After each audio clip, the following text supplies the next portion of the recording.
Sa panahon ngayon, mas higit tayo dapat maging mapanuri, lalo talamak ang fake news sa social media. Pero paano nga ba ito maiiwasan para hindi ka isa sa mga mabiktima nito? Alamin natin sa detalye ng report ni Christian Bascones. Bayan, nasubukan mo na bang maniwala sa mga nakikita at nababasa mo sa iyong feed sa social media kahit hindi mo pa ito nabe-verify kung totoo o hindi? Nako, baka isa ka sa milyong-milyong mga Pilipino na nabibiktima ng maling impormasyon o fake news. Fake news? Oo, fake news.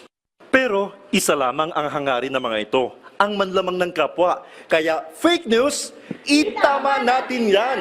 May dahilan kung bakit gumagawa ng fake news ang mga maituturing nating oportunista. Ayon kay John Donovan, Research Director ng Shorenstein Center on Media, Politics and Public Policy ng Harvard University, mahalagang maunawaan ang pagkakaiba ng misinformation at disinformation. Aniya, ang misinformation ay ang hindi sinasadyang pagpapakalat ng maling impormasyon, tulad ng mga haka-haka, paninirang puri at panloloko tulad ng pranks.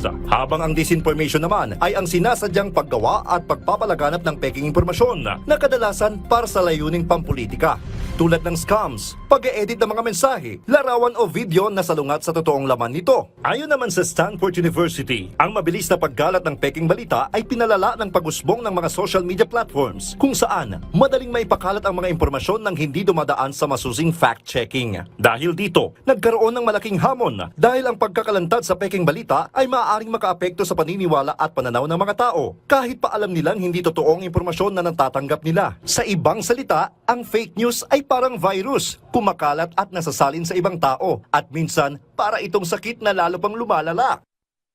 Sandamakmak na maling impormasyon ang kumakalat ngayon sa Pilipinas, lalo na sa social media. Kaya fake news, itama natin yan. Itong fake quote ni US President Donald Trump patungkol sa pinag-uusapang issue ng pag-aresto kay dating Pangulong Rodrigo Duterte. Sa fake quote post ng BBC News, di umano, pinagbantaan ni Trump na papatawan ng 50% tariff ang Pilipinas kapag hindi na ibalik sa Pilipinas si Duterte. Habang mas matindi naman ang laman ng peking quote card ng Washington Post. Pinapalabas na paparusahan ni Trump ang administrasyon ni Pangulong Ferdinand R. Marcos Jr. dahil sa pagpayag nito sa pag-aresto kay Duterte. At di umano, nakipag-ugnayan na ito sa Pangulo ng China na si Xi Jinping para mapag-usapan ng isyong kinasasangkutan ng kanilang true friend.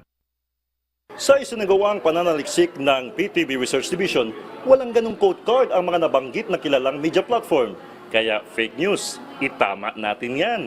Mga kumakalat na peking code card ng mga fictional character na di umano'y nagboluntaryong maging abogado ni Duterte sa kaso nito. Pawang mga karakter sa pelikula, model o mga artista ang mga personalidad na ginamit dito. Sabi nga ng sociologist na si Brother Clifford Sorita na hindi biro ang mga epekto ng fake news. Pwede itong magdulot ng maraming masamang epekto tulad ng kaguluhan.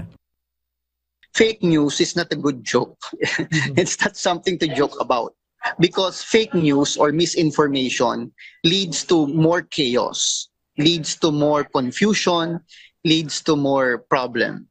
And I don't think that fake news qualifies for good fun. Dalang naman ang proseso ng fact-checking, kaya mas maigi na bigyan natin ito ng pansin. Fake news? Itama natin yan! Sa dami ng mga peking impormasyon ngayon na kumakalat sa social media, nandito ang inyong People's Television Network para kayo'y alalayan sa paglaban kontra fake news. Kaya sabay-sabay natin sabihin ang fake news, itama natin yan!